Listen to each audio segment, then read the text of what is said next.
Good evening guys, कैसे हैं आप?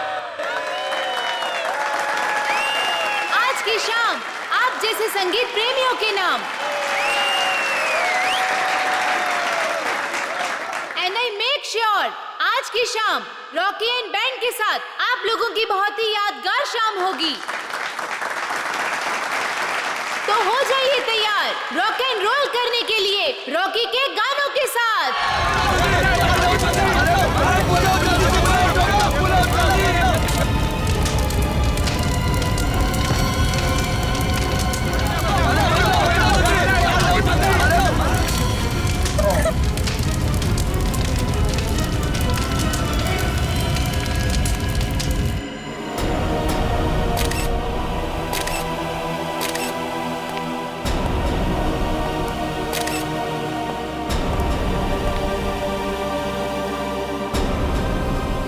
कमर के नीचे का हिस्सा पूरी तरह से जल चुका है सर। शरीर के ऊपर के हिस्से में घाव वगैरह भी नहीं है।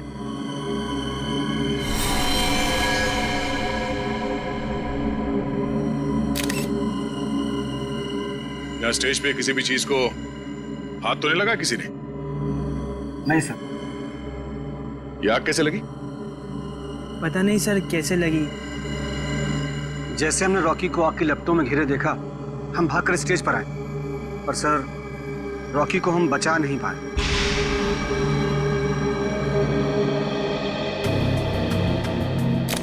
आप लोगों ने किसी को ये आग लगाते हुए देखा? नहीं सर। या कोई जलती हुई चीज स्टेज पे फेंकते हुए देखा किसी को?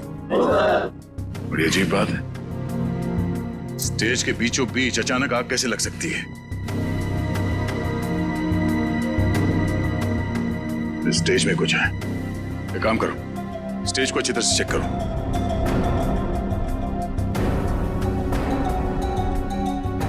सर, हाँ? मैं कुछ कहना चाहती हूँ। क्या बताना चाहती हो?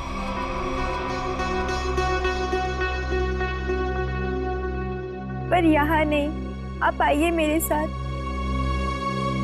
चलिए।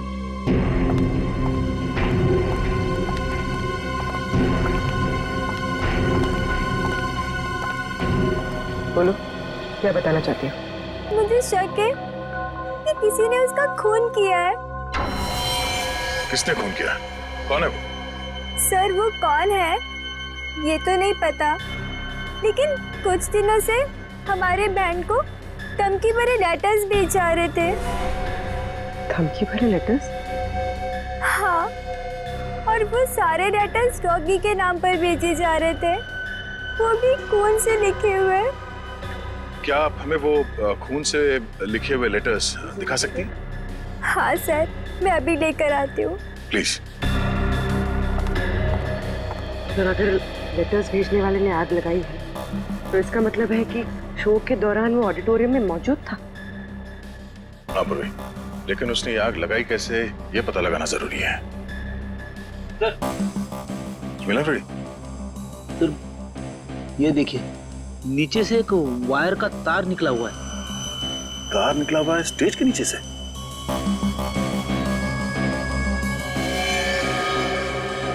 तो भी ठीक उसी जगह पे जहां पे रॉकी खड़ा था जलने से पहले।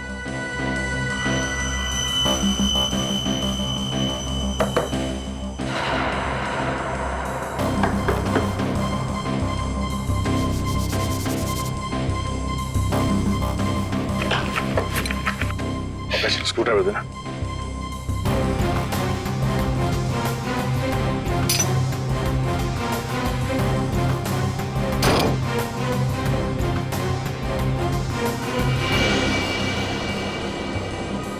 सर, नीचे तो एक कमरा है। हाँ, लगता तो कुछ ऐसे ही है। नीचे जाके देखते क्या है, जरा टॉर्च देना।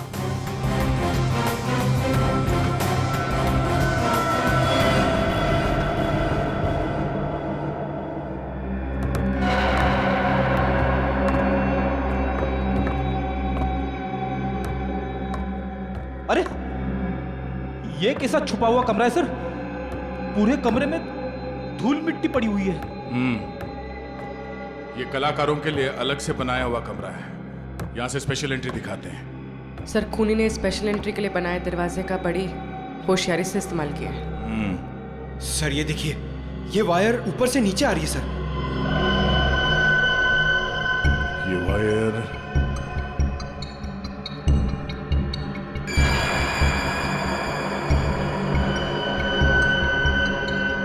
ये क्या है? चिपचिपा सा है।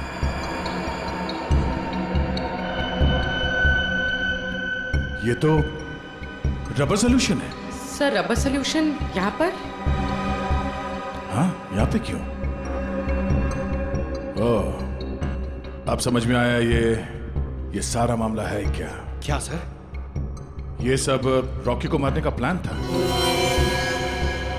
ये इलेक्ट्रिक वायर, ये रबर सोल्यूशन। रॉकी को मारने का प्लान? वो किसे? बताता हूं फ्रेडी।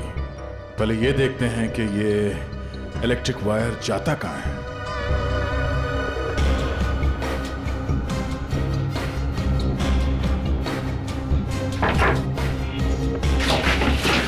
संभाल के।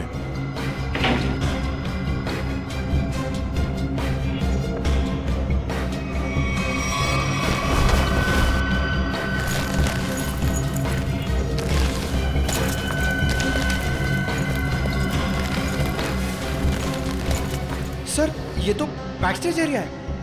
वो देखिए, एक्स्ट्रा ड्रम्स और गिटार भी दिख रहे हैं।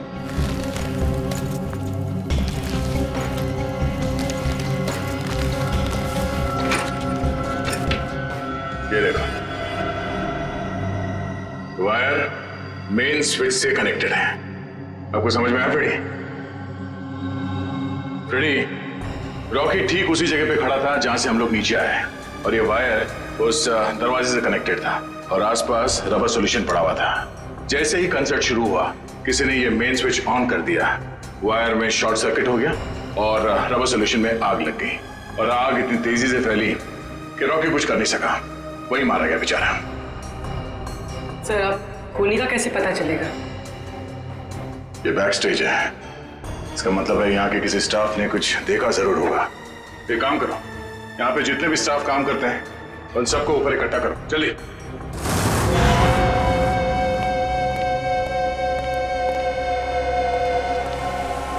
सब लोग आ गए? अच्छा एक बात बताओ, शो स्टार्ट होने वाला था या फिर शो स्टार्ट हो चुका था? उस वक्त आप में से किसी ने स्टेज के पीछे जो कॉरिडोर है उसमें जो इलेक्ट्रिक स्विच बोर्ड है उसके आसपास किसी को देखा था? स्विच बोर्ड के पास? वो क्यों? क्योंकि किसी ने वायरिंग के साथ छेड़छाड़ की है और वही आदमी रॉकी की मौत का जिम्मेदार है। ओ नो सर, ये आप क्या कह रहे हैं? सर मैं तो स्टेज पर था रॉकी के साथ। और जो बैंड मेंबर्स परफॉर्म नहीं कर रहे थे वो लोग भी स्टेज पर खड़े थे रॉकी को चीयर करने के लिए। और तुम कहाँ थे? तुमने किसी को देखा स्विच बोर्ड के पास जाते हुए? देखो, घबराओ मत, सोच के बताओ। हाँ, शो शुरू होने से पहले आखिरी बार तुमने कॉरिडोर में किसको देखा था?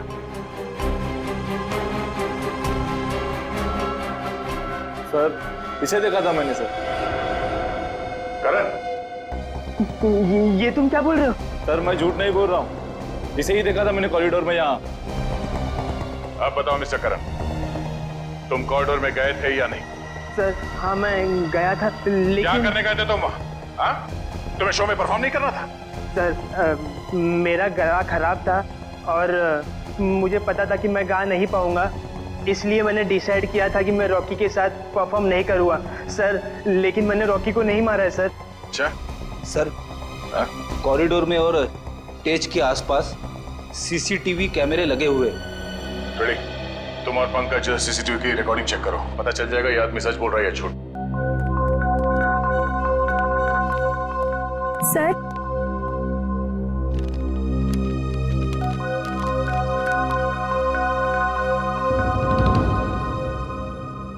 वाकई ये लेटर्स तो फोन से लिखे हैं।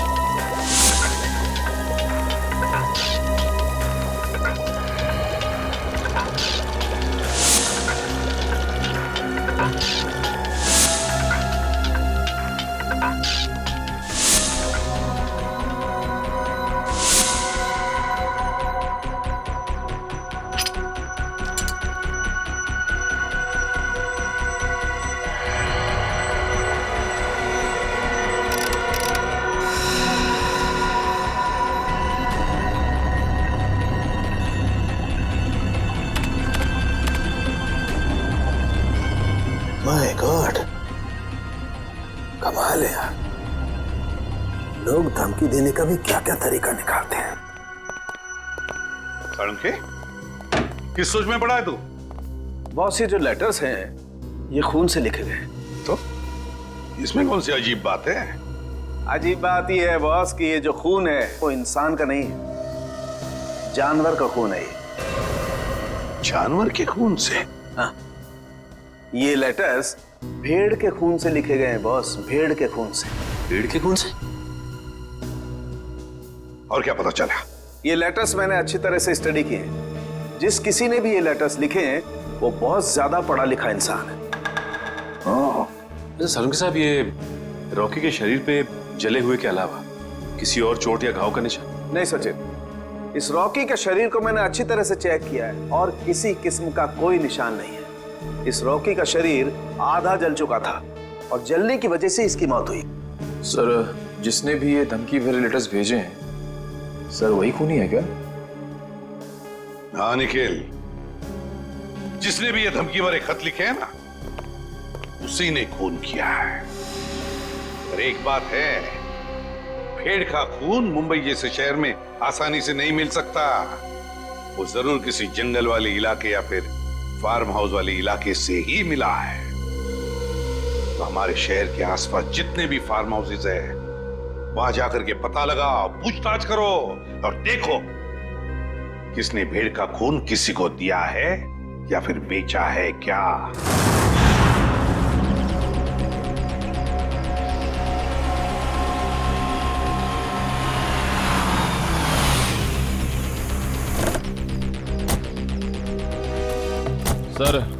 सर शहर के आसपास 2 ही फार्म्स हैं जहाँ पे भेड़ बकरियां पाली जाती हैं। एक पनवेल में है सर, जहाँ में कुछ पता नहीं चला। दूसरा ये है सर। चलो देखते हैं, शायद यहीं से कुछ पता चल जाए। सर, ये आदमी जो भी हो, उसने वो चिट्ठी भेड़ के खून से क्यों लिखी? पूर्वी, आदमी बहुत चालाक है। ये सब उसने हमें गुमराह करने के लिए किया है। वो देखो, उस आदमी से पूछते हैं। भाई साहब, ओ भाई साहब, क्या भेड़ आप ही पालते हैं? हाँ, हम ही लोग पालते हैं। पर आप लोग? हम लोग सीआईडी से। सीआईडी? जी हाँ, सीआईडी। आपसे कुछ पूछताछ करनी थी। देखिए, घबराइए मत। पूछिए, क्या पूछना चाहते हैं आप लोग? अच्छा ये बताइए कि आपसे भेड़ खरीदने तो बहुत लोग आते हो, क्या कोई भेड़ का खून खरीदने आया था आपसे? भेड़ का खून? या भेड़ का खून? नहीं साहब, ऐसा तो कोई आदमी नहीं आया। अपने इन आदमियों से पूछिए जो काम कर रहे हैं, शायद इन्हें कुछ पता हो। ए, तुम दोनों आओ। जी साहब। अच्छा ये बताइए कि आपसे कोई भेड़ का खून खरीदने के लिए आया था क्या? देखो घबराओ मत, जो कुछ तुमको पता है सब कुछ सच सच बताओ। साहब, वो कुछ दिन पहले एक आदमी भेड़ का खून लेने आया था साहब। क्या? तुमने मुझे क्यों बताया? गलती हो गई, माफ कर साहब। वो उसके लिए उसने मुझे बहुत पैसा दिया था। बोला था कि कुछ दवाइयाँ बनाना, इसके लिए उसे भेड़ का खून चाहिए साहब। क्या तुम उसे पहले से जानते थे? नहीं, मैं पहली बार मिला था। उसके बारे में और कुछ याद है तुम्हें?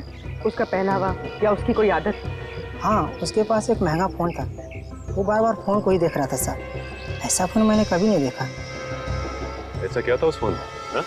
नीले रंग का फ़ोन था, उस पर स्टार बना हुआ था साहब, और उसके पीछे कुछ एल जैसा लिखा हुआ था साहब। 5-6 दिन पहले लोकम नाम की इंटरनेशनल कंपनी ने एक ऐसा फ़ोन लॉन्च किया है। अखबारों में उसकी काफ़ी चर्चा भी हुई थी। फिलहाल शहर में एक ही आउटलेट है इसका जहाँ ये फ़ोन मिलता है, लोखंडवाला में। रुक ना, एक मिनट सर।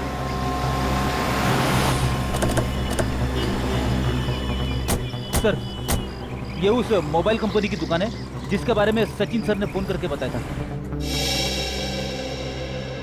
सुनिए भाई साहब, हमें एक मोबाइल के बारे में कुछ जानकारी चाहिए जो हाल ही में मार्केट में आया है, आपकी कंपनी का।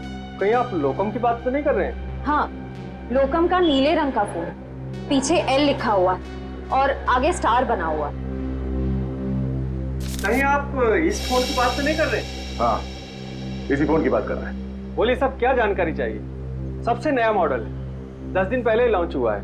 आपको चाहिए तो अभी से बुक कर दूं? नहीं, हमें खरीदना नहीं, हमें ये पता करना है कि ये फोन किन किन लोगों ने खरीदा है। हमें उनकी लिस्ट चेक करनी है।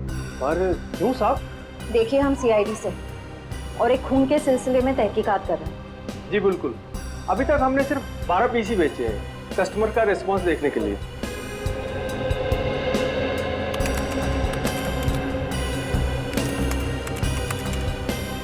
ये देखिए साहब वो लीड, 5 रेड कलर के बिके हैं और बाकी के 7 नीले रंग। नीले रंग के फोन जिन लोगों ने खरीदे हैं उनके लिस्ट चेक करनी है। ये रही साहब लिस्ट। चेतन? लेकिन चेतन तो उस न्यू एज रॉक बैंड का मेंबर है, वो भला अपने ही आदमी का खून क्यों करेगा? ये तो चेतन ही बताएगा। घर चलते हैं, जरा इस चेतन का एड्रेस है।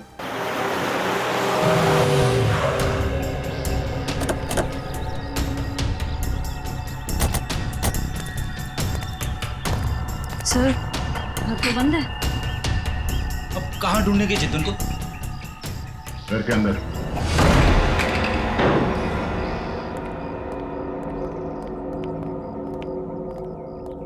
घर के अच्छी तरह से तलाशी लो, देखो कुछ मिलता है क्या।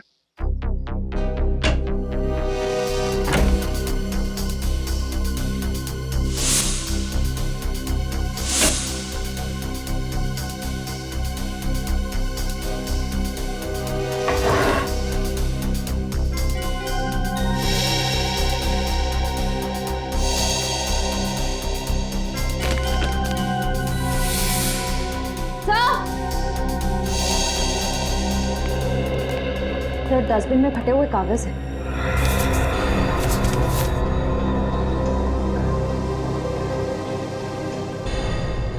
ये तो कोई ड्राइंग जैसा है।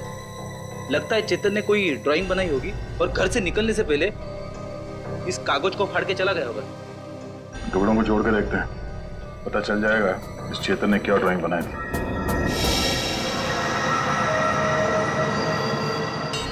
सर ये तो कोई नक्शा या कोई ब्लूप्रिंट लग रहा है। श्रेया, तो किस जगह का? तो करण के ऑफिस के कैबिन का ब्लूप्रिंट है। करण? सर ये करण भी तो न्यू एज रॉक बैंड का मेंबर है। सर ये देखिए, उसके कैबिन में जितने भी म्यूजिकल इंस्ट्रूमेंट्स हैं और जितने भी इलेक्ट्रिक कनेक्शंस हैं सब मार्क किए गए हैं। चेतन के घर पे करण के ऑफिस का मैप क्यों? कहीं करण की जान को खतरा तो नहीं है?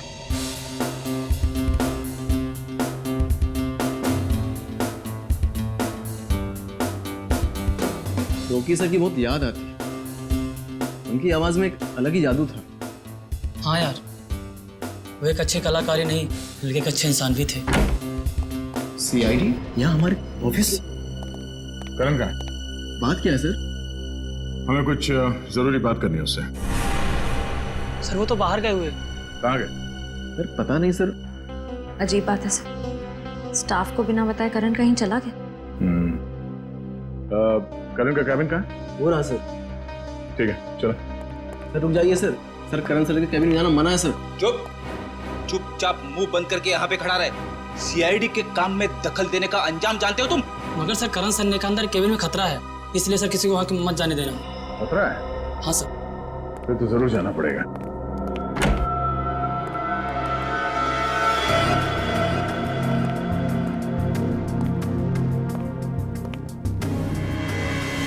सर ये कैबिन तो बिल्कुल वैसा ही है जैसा उस ब्लूप्रिंट में था जो हमें चेतन के घर से मिला था। हाँ श्रेया, सारे म्यूजिकल इंस्ट्रूमेंट्स वैसे ही रखे गए जैसे उस नक्शे में मार्क किए गए थे। लेकिन क्यों? जरा देखो कुछ मिलता है क्या?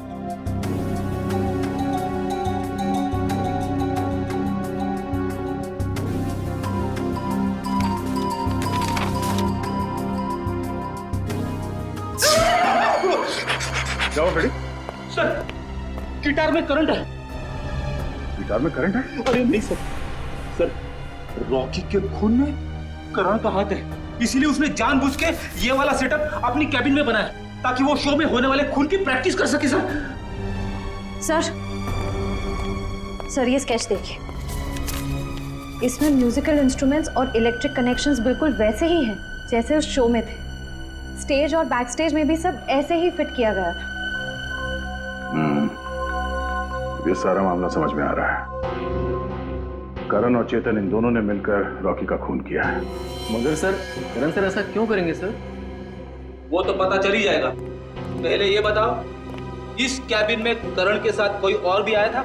नहीं सर, वो तो हर वक्त काम में बिजी रहते थे, दिन रात अगले शो की तैयारी में ही लगे रहते थे। सर उन्हें तो किसी से मिलने की फुर्सत तक भी नहीं थी। पर सर, उसने कहा था कि उसका गला खराब था, इसलिए उसने रॉकी के साथ उस शो में परफॉर्म नहीं किया। वो सब एक झूठ था। उसने हमारे सामने नाटक किया। उसने रॉकी का खून किया और रॉकी को रास्ते से हटा दिया, और अब अपना अलग से शो प्लान कर रहा है। करण का अगला शो कहाँ है? सर पूना में। पुणे में?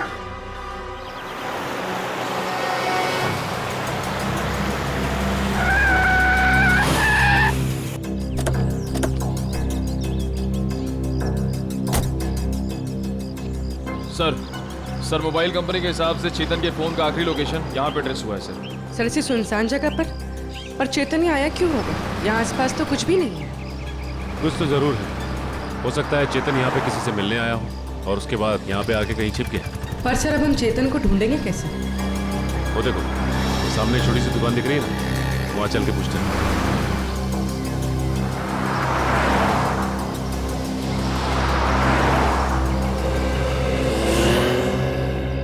कहिए साहब, क्या लेंगे, चाय कॉफी या फिर गर्मा गर्म समोसे? जिन्हें बस आप इतना बता दीजिए कि आपने इस आदमी को पहले कभी देखा है? हाँ साहब, देखा है साहब। ये मेरे ढाबे पे आया था। कितनी देर पहले आया था यार? यही कोई 1.5-2 घंटा हुआ होगा। मैंने उससे पूछा भी कि कुछ खाना पीना है, तो बोला नहीं, खाने पीने का वक्त नहीं है उसके पास। फिर वहाँ कोने में बैठकर किसी का इंतजार करने लगा। फिर कोई मिलने आया इससे? हाँ साहब, एक गाड़ी आई थी और गाड़ी को देखते ही उसकी ओर भागा। अब फिर दोनों, साहब गाड़ी में कोई बैठा हुआ था, दोनों में कुछ खुसुर फुसुर हुई और फिर गाड़ी वाले ने अटैची इसको दी और चला गया। गाड़ी वाले को देखा? नहीं मैडम, असल में हुआ क्या कि ये आदमी ठीक गाड़ी वाले के सामने आकर खड़ा हो गया, तो मैं गाड़ी वाले की शक्ल नहीं देख पाया। अच्छा, गाड़ी का नंबर या फिर कौन से रंग की गाड़ी थी, कुछ याद है तुम्हें? नंबर तो नहीं देखा, लेकिन हाँ गाड़ी सफेद रंग की थी। ये दोनों साथ में क्या थे? नहीं साहब, गाड़ी वाला तो अलग निकला था, और ये जो लड़का था, ये 5 मिनट बाद एक बस आई, उस पर बैठ के निकला। हरे रंग की एक पैसेंजर मिनी बस थी, ये हेटी ट्रेवल्स की। अच्छा, बता सकते हो कि ये बस कहाँ गई होगी? साहब, हेटी ट्रेवल्स की अधिकतर बसें यहाँ से पूना की ओर जाती हैं। वो बस यहाँ से कितनी देर पहले निकली? करीब आधा घंटा हुआ होगा। ठीक है, thanks. Hello everyone.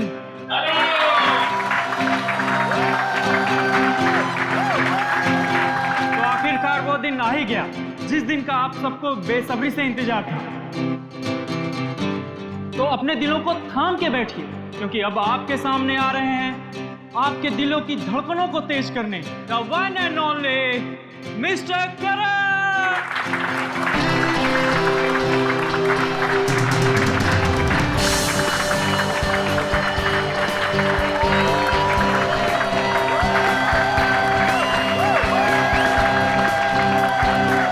Hello guys, क्या आप सब तैयार हैं मेरे इस शो को रंगीन बनाने के लिए? क्या आप सब मेरे साथ झूमेंगे? मेरे साथ गाएंगे भी? नहीं।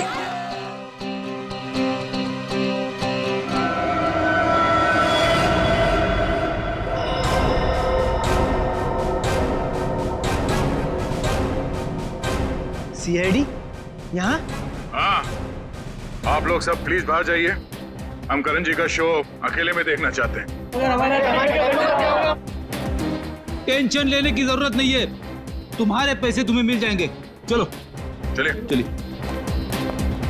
नहीं नहीं, ये नहीं हो सकता। रुक जाइए आप सब लोग, ये मेरे जिंदगी का पहला शो है। मैं लोगों को बता देना चाहता हूँ, मैं ही नंबर 1 रॉकस्टार हूँ। तुमने तो कहा था कि तुम्हारा गला खराब है, अब तुम गाओगे कैसे? वही तो, बेसुरा गाने से तुम्हारा नाम खराब हो जाएगा। देखिए, वो तो मैंने कुछ नहीं किया। तुमने हमसे झूठ बोला कि तुम्हारी तबीयत ठीक नहीं है, इसलिए तुम रॉकी के साथ स्टेज पर नहीं थे। पर सच तो ये है कि रॉकी को तुमने मार डाला और अब खुद रॉकस्टार बनने चले हो।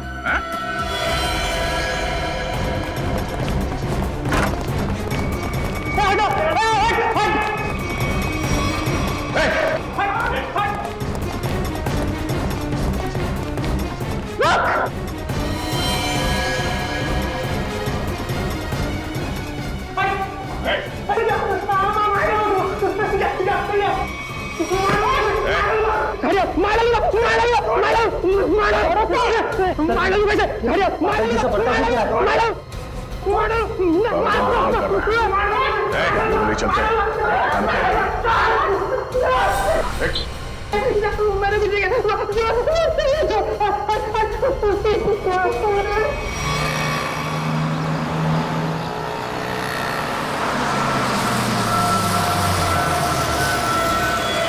चलो चलो सब लोग उतरो, लाद स्टॉप आ गया। चलो चलो सब लोग उतरो, लाद स्टॉप आ गया। चलो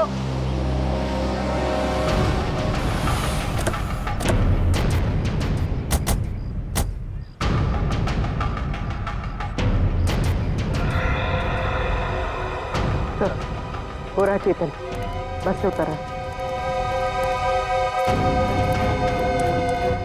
सर बार बार पीछे मुड़ के देख रहा है, ऐसा लग रहा है काफी डरा हुआ है। गलत काम करेगा तो डरेगा ही।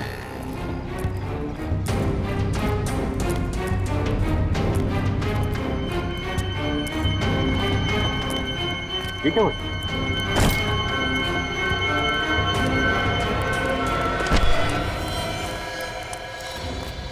प्लीज प्लीज प्लीज हटिए हटिए प्लीज। माय गॉड, ये तो मर गया। मर गया? अचानक क्या हो गया इसे?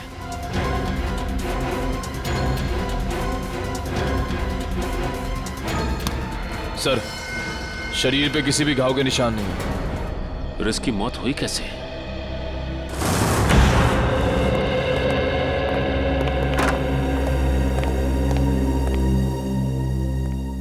बताओ करण, एक कलाकार होने के बावजूद भी क्यों किया तुमने ये? क्यों किया? बताओ। मेरा बेटा कहाँ है? करण, करण मेरा बच्चा, तू ठीक है ना? आप क्यों मेरे बेटे के पीछे पड़े? मेरे बेटे ने कोई गुनाह नहीं किया है। गुनाह किया है गुनाह करण ने। रॉकी का खून किया है। खून? नहीं, एसीपी साहब, लगता है आपसे कोई भूल हो गई है। देखिए, मेरा बेटा किसी का खून नहीं कर सकता। अच्छा, करण के ऑफिस में वो म्यूजिकल इंस्ट्रूमेंट के साथ बिजली के तार क्यों जोड़े गए? और वो स्टेज का स्केच, वो कहां से आया जहां पे रॉकी की मौत हुई थी? सर मैं मानता हूं मैं रॉकी को मारना चाहता था। मैंने वो इलेक्ट्रिक वायरिंग भी की, स्टेज पर रबर सॉल्यूशन भी लगाया और रॉकी को जलाकर मार देने का प्लान भी बनाया। पर यकीन कीजिए सर, मैंने रॉकी को नहीं मारा है। मैंने तो लास्ट समय अपना प्लान बदल दिया था सर। झूठ बोल रहे हो तुम नहीं मारा है रॉकी को, और तुमने चेतन को अपने प्लान में शामिल कर लिया ताकि सारा इल्जाम उस पर जाए। कौन चेतन? वही चेतन जो तुम्हारे रॉक बैंड का मेंबर था, समझा? सर चेतन से मेरा कुछ लेना देना नहीं है सर। अच्छा, रॉकी का खून तुमने नहीं किया, चेतन के साथ तुम्हारा कोई संबंध नहीं है। सब पता लगा लेंगे करण, सब पता लगा लेंगे। सचिन, पता नहीं क्यों, लेकिन ऐसे लगता है कि इस करण की बातों में कोई सच्चाई है। सर अगर ये चेतन करण से मिला हुआ नहीं है तो चेतन के घर में करण के ऑफिस का ब्लूप्रिंट कैसे आया? और फिर इलेक्ट्रिक वायरिंग पे जगह जगह मार्किंग की गई थी। लगता है ये चेतन करण की कॉपी कर रहा था ताकि रॉकी के खून का इल्जाम इस करण पर आ जाए। पर सर चेतन को किसने मारा होगा? कोई और है सचिन, कोई तीसरा, जिसने चेतन के हाथों रॉकी को मरवा दिया और फिर अपना काम होते ही चेतन को भी ऊपर भेज दिया। पर है कौन ये तीसरा?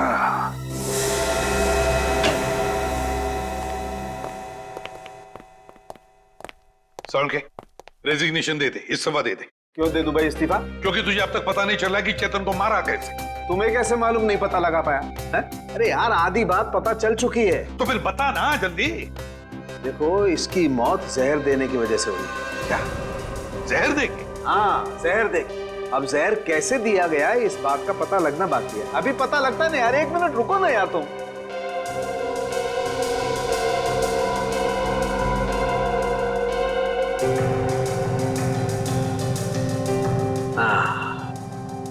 ये इसी बात का शक था मुझे। ये देखो ये निशान बॉस, ये सुई का निशान किसी ने यहीं से इंजेक्ट करके इसकी बॉडी में जहर पहुंचाया है। लेकिन सर चेतन तो हमारे सामने बस से उतरा, बिल्कुल ठीक ठाक था। और जब हमने इसका पीछा किया तब भी बिल्कुल ठीक ठाक था। और सर वो मरा भी हमारे सामने, हमने तो नहीं देखा किसी को उसे इंजेक्ट करते हुए। सचिन इसे 15-20 मिनट पहले ही जहर दिया गया था। बॉस ये स्लो पॉइजन है, 15-20 मिनट के बाद असर करता है।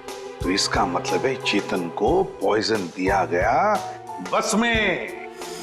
मतलब खूनी बस में ही था जब चेतन बस में था। मगर सर चेतन को अगर बस में इंजेक्शन दिया गया तो उसे पता कैसे नहीं चला? भीड़ थी निखिल, बस में भीड़ थी। भीड़ का फायदा उठाया होगा खूनी ने। लेकिन सर अब खूनी तक पहुंचेंगे कैसे? मैं आप लोगों की मदद कर सकता हूं। तो फिर टाइम पास क्यों कर रहा है? अबे बता ना जल्दी। बॉस इसकी कलाई पर एक चमड़े का बेल्ट था, उस पर और इसकी कलाई पर मुझे उंगलियों के निशान मिले। किसके निशान मिले सारुण के? अब इसकी उंगलियों के तो है नहीं, तो शायद वो निशान खूनी के होंगे। अगर ये उंगलियों के निशान खूनी के हैं तो फिर हुआ ये होगा कि जब खूनी चेतन को इंजेक्शन देना चाहता था तो किसी वजह से उसने चेतन की कलाई पकड़ ली, मगर कलाई पर था लेदर बैंड, तो बस आ गए उसकी उंगलियों के निशान उस लेदर बैंड पर। लेकिन सर बस में तो बहुत सारे लोग थे, ये पता कैसे चलेगा कि वो उंगलियों के निशान हैं किसके? पता तो लगाना पड़ेगा सचिन कि वो उंगलियों के निशान हैं किसके। पता तो लगाना पड़ेगा। है एक तरीका है। दोस्तों आप सबका बहुत बहुत स्वागत है हैट्टी ट्रेवल्स के एनुअल लकी ड्रॉ में। 12 दिसंबर को हमारी कंपनी की सालगिरह थी और 12 दिसंबर को जो लोग हमारी कंपनी की बस में ट्रैवल कर रहे थे उन सबको मिलेगा एक तोहफा। मुझे तो इस कॉन्टेस्ट के बारे में पहले मालूम ही नहीं था। मुझे भी नहीं पता था, मैंने भी ये खबर अखबार में पढ़ी। देखते हैं आज सरप्राइज गिफ्ट क्या मिलता है। और उनमें से किसी एक लकी आदमी को मिलेगा जैकपॉट, जो कि है 2 लाख रुपए का। बस। लेकिन उससे पहले आपको एक छोटा सा काम करना होगा और वो है ये फॉर्म, साधारण सा फॉर्म, वो आपको भरना होगा। तो फिर देर किस बात की है? आइए एक एक करके फॉर्म भरिए और अपने अंगूठे का निशान छोड़कर जाइए इसमें। ये लीजिए।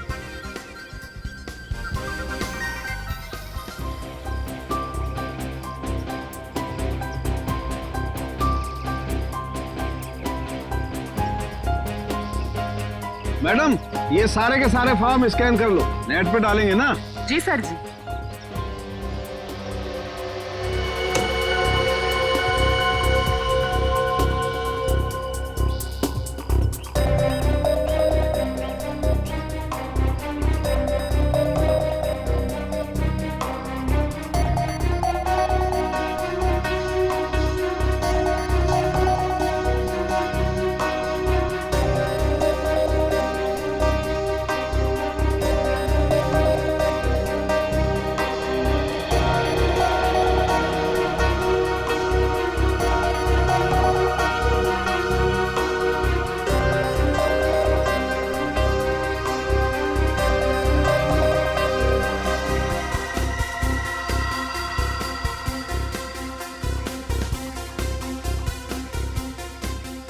सर जी ये लीजिए, ये मिल गया आपका लकी विनर का नाम। आइए ये देखिए।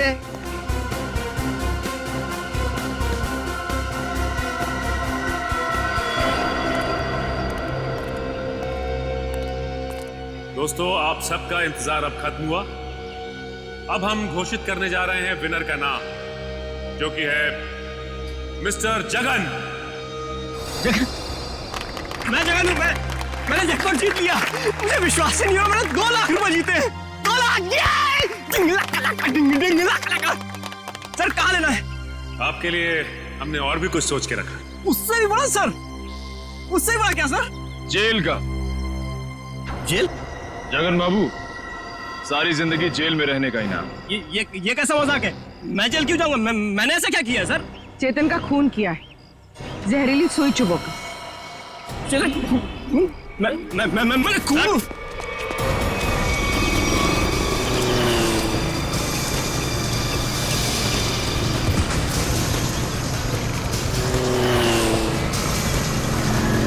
तुम्हें पकड़ने के लिए इतनी बड़ी प्रतियोगिता रखी है, इनाम क्या तेरा बाप लेगा? सर मैंने कुछ नहीं किया सर मैंने कुछ नहीं किया। छोड़ दो सर, छोड़ दो मुझे। अब बोल, चेतन का खून क्यों किया तूने? सर मुझे पैसे मिलने थे उसके सर। कौन देने वाला था पैसे तुझे? आज रात को मिलेगा वो आदमी मुझसे सर। तो आज रात को हम भी मिलते हैं उससे।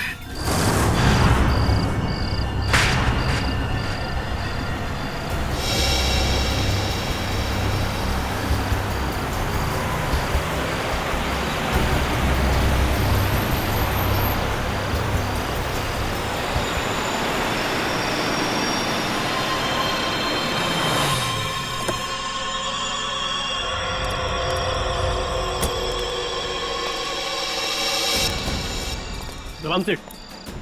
वक्त के बहुत पाबंद हो तुम, मुझसे पहले यहाँ पहुँच गए। सेठ मुझे मेरे पैसे दो सेठ। यहाँ अगर किसी ने देख लिया तो बवाल खड़ा हो जाएगा सेठ। मुझे फौरन निकलना है यहाँ से। आखिर तुमने मेरा काम किया है, इनाम तो तुम्हें मिलना ही चाहिए। हाँ सेठ।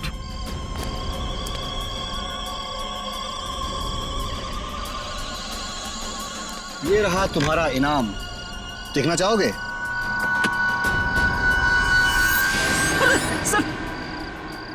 बंदूक? हाँ बंदूक। क्या मजाक है सेठ? ये मजाक नहीं और ना ही कोई खिलौना है, ये असली बंदूक है और चलती भी है।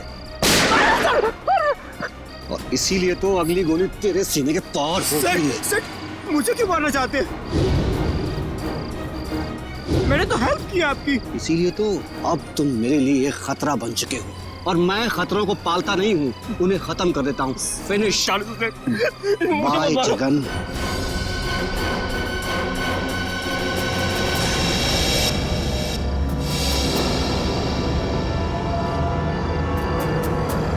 परिमल जी,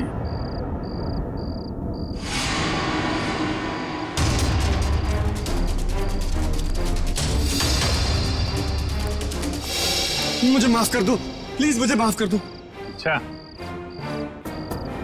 कभी कभी आदमी को ज्यादा चालाकी भारी पड़ जाती है परिमल जी। लोगों को इनाम देने का बहुत शौक है ना, अब सीआईडी का इनाम चाहिए। हाँ मैंने ही मारा रॉकी और चेतन को।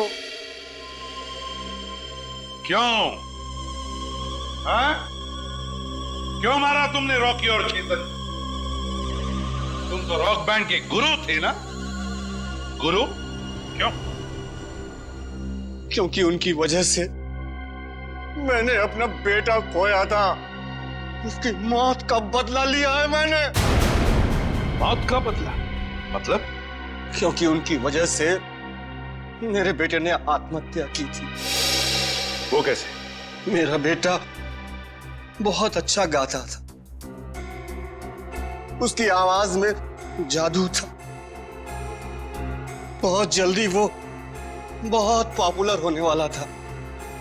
बस ये रॉकी और करण जलते थे उससे। इन दोनों ने मिलकर मेरे बेटे का कैरियर बर्बाद करने का प्लान बनाया। इन्होंने उसे कोई ऐसी ड्रग्स खिला दी जिससे वो बीमार पड़ गया। उसका गला खराब हो गया। धीरे धीरे करके उसने गाना ही छोड़ दिया और डिप्रेशन में चला गया। फिर एक दिन इन सब हालात से तंग आकर उसने आत्महत्या कर ली।